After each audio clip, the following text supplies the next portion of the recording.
పితృదేవతలకు అమావాస్య గడియల్లో తర్పణాలే మీ కుటుంబాలకు శ్రీరామ రక్ష. పద్మపురాణం.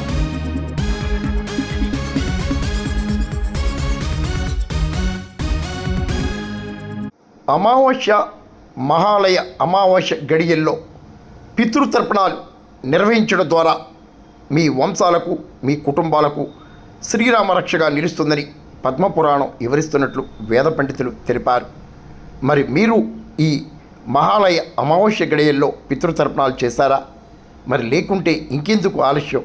వెంటనే ఆ క్రతువులను ఆచరించి రక్షణ పొందండి. మరి పితృదేవతలు వసు, రుద్ర, ఆదిత్యులుగా మన తల్లిదండ్రులు, తాత ముత్తాతలు ఉంటారని, చనిపోయిన వారు ఏ రూపంలో ఉన్న వసురుద్ర ఆదిత్యులు పితృదేవతలకు అందిస్తారని ధర్మశాస్త్రాలు వివరిస్తున్నట్టు వేద పండితులు చెరుకూరి రామనాథ కశ్యప శర్మ తెలిపారు.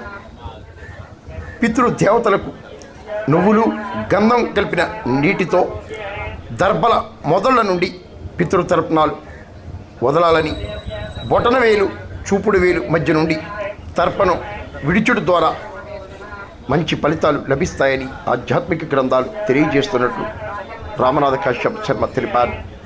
ప్రాచీన కాలం నుండి పితృతర్పణాల పరంపర కొనసాగుతూ వస్తున్నట్లు సనాతన ధర్మ పరిషత్ కార్యదర్శి రెడ్డి సతీష్ వివరించారు. మరి మీరు మీ పితృలకు తర్పణాలు అందించండి. మరి ఇంకెందుకు ఆలస్యం?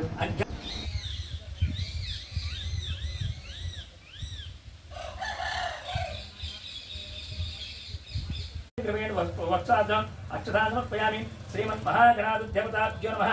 అలా తమలపాకుతో పాలు నీళ్లు చల్లనలాగా శ్రీమన్ మహాగణాధిపతాభ్యో నమః. పాదయోః పాద్యం సమర్పయామి. హస్తయోః అర్ఘ్యం